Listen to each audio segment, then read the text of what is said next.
Hello everyone, welcome back to my channel Pal academy সেন্টারে তোমাদের সকলকে আমার স্বাগত।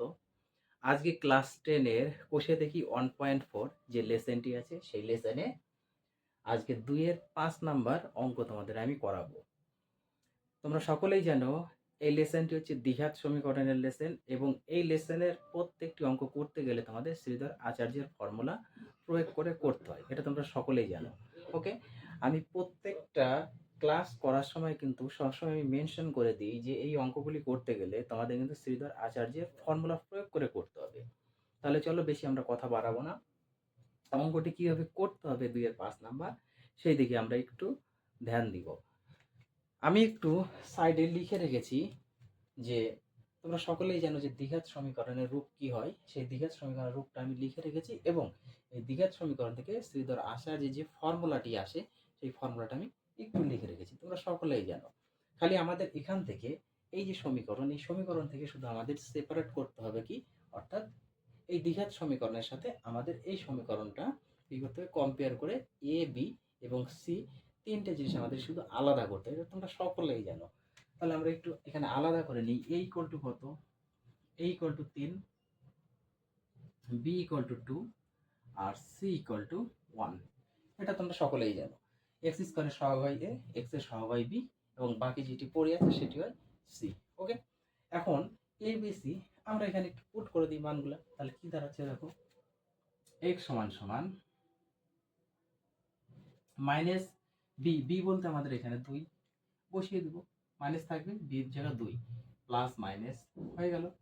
এখানে বি স্কোয়ার আছে, বি মানে আমরা 2, কারণ এই সমীকরণ থেকে আমরা পাচ্ছি বি মানে 2, তাহলে 2 এর স্কোয়ার মাইনাস 4 গুণ এ মানে 3 আর সি মানে 1 আমরা বসিয়ে দিলাম, বাই নিচে 2 ইন্টু এ মানে 3। পরিষ্কার এতটুকু? তোমাদের কারো কোথাও আশা করি বুঝতে সমস্যা নেই। এখন x সমান সমান মাইনাস 2 আছে থাক, প্লাস মাইনাস আছে থাক, উপরে আমরা সরাসরি একটু করে দিই, 2 এর স্কোয়ার করলে হয় 4, এটা মাইনাস আছে মাইনাসই হবে, 3 4 12, 12 সাথে 1 গুণ করলে 12, কারণ 4 আর 3 গুণ করলে 12, 12 সাথে 1 গুণ করলে 12, বাই নিচে গুণ করলে 3 দুগুণে 6। x সমান সমান আমাদের দাঁড়াচ্ছে -2 প্লাস মাইনাস রুট ওভার -12 থেকে আমাদের 4 চলে যাবে, অর্থাৎ +4 যদি চলে যায় তাহলে আমরা পাই -8, -8/6, -8/6। এখন একটি মজার বিষয় কি এই অঙ্কের, আমি কিন্তু তোমাদের 3 নাম্বার পার্টে হয়তো তোমাদের বীজের প্রকৃতি নাহলে 2 নাম্বার পার্ট নাহলে 3 নাম্বার পার্ট, আমার অ্যাকচুয়ালি মনে পড়ছে না, এই দুটো যে কোনো একটি পার্টের মধ্যে আমি বীজদ্বয়ের প্রকৃতি নিয়ে কিন্তু সেখানে আলোচনা করেছি। তো যদি রুটের মধ্যে যদি কোনো সংখ্যা মাইনাস হিসাবে থাকে, ওকে, মাইনাস হিসাবে থাকে যে কোনো সংখ্যা রুটের মধ্যে যদি মাইনাস হিসাবে থাকে এবং সংখ্যাটি যদি বের না হয়, তাহলে আমরা সরাসরি বলে দিতে পারি যে এই সমীকরণের, অর্থাৎ এই সমীকরণের কোনো বাস্তব বীজ নেই, কোনো বাস্তব বীজ নেই।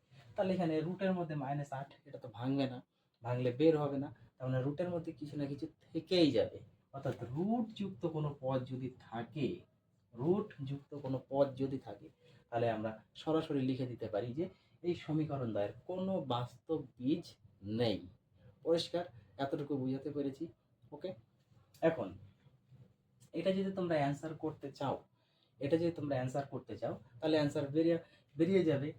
দেখা গেল উত্তরে তোমাদের থাকবে যে এই সমীকরণের কোনো বাস্তব বীজ নেই, কিংবা উত্তরে থাকতে পারে তোমাদের এমনভাবে দিতে পারে x সমান সমান দুটো মান আমরা পাবো, এখান থেকে -2 তো একটা থাকবে, -2 একটা প্লাসের মান দিয়ে √8/6 একটা থাকবে, আর একটা থাকবে x সমান সমান -2 √8/6।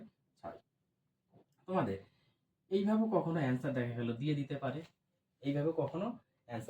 পারে, নাহলে সরাসরি লেখা থাকবে যে এই সমীকরণ দ্বয়ে কোনো বাস্তব বীজ নেই। তাহলে বুঝতে পারলে যে কোন সমীকরণের কোনো বাস্তব বীজ থাকে না।